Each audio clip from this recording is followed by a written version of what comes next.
సంఘంలోకి వచ్చి నువ్వు దేవుని వాక్యం మీద లక్ష్య పెడితే నీ హృదయంలోకి వెళ్ళేది దేవుని ఆత్మ, దేవుని వాక్యము.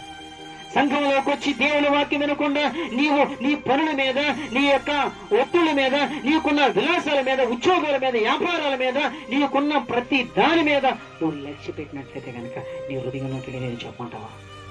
తెయ్యం వెళ్తుంది నీ హృదయంలోకి. అననీయ సర్పిరంలో అపోస్తుడు చెప్పినప్పుడు ఇంటి దగ్గర దాకా నడుచుకుంటూ వచ్చినందుకు చెప్పు కూడా పేతురు మాట మీద లక్ష్యం ఉంచారంట. వాళ్ళు ఇంటికి రాగానే వాళ్ళకి ఫ్యామిలీ గుర్తొచ్చింది, భవిష్యత్ గుర్తొచ్చింది, లోక సంబంధమైన జీవితం గుర్తొచ్చింది. వాళ్ళు ఎప్పుడైతే గుర్తొచ్చిందో వెంటనే పక్కనే కాసుకున్నాడు గారడీ సింహం అపవాది. వెంటనే ఒక చిన్న ఆలోచన, నీ జీవితాన్ని మార్చే చూడండి అని చిన్న ఆలోచన చెప్పాడండి. ఆలోచనకి చెవిగ్గాడు. ఎప్పుడైతే వాళ్ళు విన్నారో, ఆలోచన సాతాను ప్రేరేపించిన ఆలోచనకు విన్నారో, వాళ్ళ యొక్క జీవితము వాడన్నట్టు మారిపోయిందండి. వాళ్ళ భవిష్యత్తుని మార్చేసిందండి.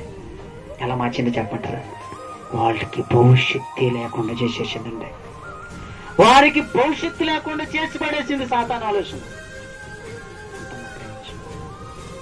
దేవుని వాక్యం మీద లక్ష్యం ఉంచేవాడు, దేవుని మాట మీద లక్ష్యం ఉంచేవాడువేనా? దేవుని వాక్యానికి నువ్వు చెవియొగ్గేవాడువేనా? ఈరోజు ఒకవేళ అలాంటోడు అయితే కనుక నేను చెప్తున్నాను నీకు ఇంకో విషయాన్ని, ఖచ్చితంగా నీలోకి విన్నప్పుడు అలా వచ్చి నీతో మాట్లాడేది దేవుని ఆత్మే. దేవునికి స్తోత్రం.